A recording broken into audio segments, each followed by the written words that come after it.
আসসালামু আলাইকুম। আপনারা দেখতে পাচ্ছেন এফআইডিক্সের গাড়ি। প্রথমে আপনারা ইঞ্জিন লুকটা দেখতে পাচ্ছেন, গাড়ির কতটা ফ্রেশ আনটাচ ইঞ্জিন। গাড়ির লুকিংসটা দেখতে পাচ্ছেন, মাশাআল্লাহ খুব ফ্রেশ। এবার আপনারা টায়ার কন্ডিশনটা দেখতে পাচ্ছেন, টায়ারটা খুবই ফ্রেশ আছে। ডিস্ক কন্ডিশনটাও মাশাআল্লাহ খুব ফ্রেশ। গাড়িটা অল্প কিলো চালানো, কিছুক্ষণের মধ্যে আপনারা মিটারটাও দেখতে পারবেন।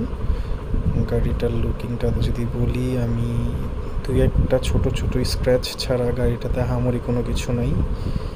ভালো করে দেখলে ইঞ্জিন কন্ডিশনটা দেখতে পারেন, ইঞ্জিন কন্ডিশনটা অনেক ফ্রেশ। পিছনের চাকাটাও খুবই ফ্রেশ, পিছনের চাকাটার গুটিগুলো একদম স্পষ্ট। গাড়ি 2023-এ কেনা, 23-এ রেজিস্ট্রেশন, 1000 ml ইঞ্জিন। গাড়ি আনটাচ ইঞ্জিন, মিটারে চলা আপনার 8000 সামথিং, জেনুইন।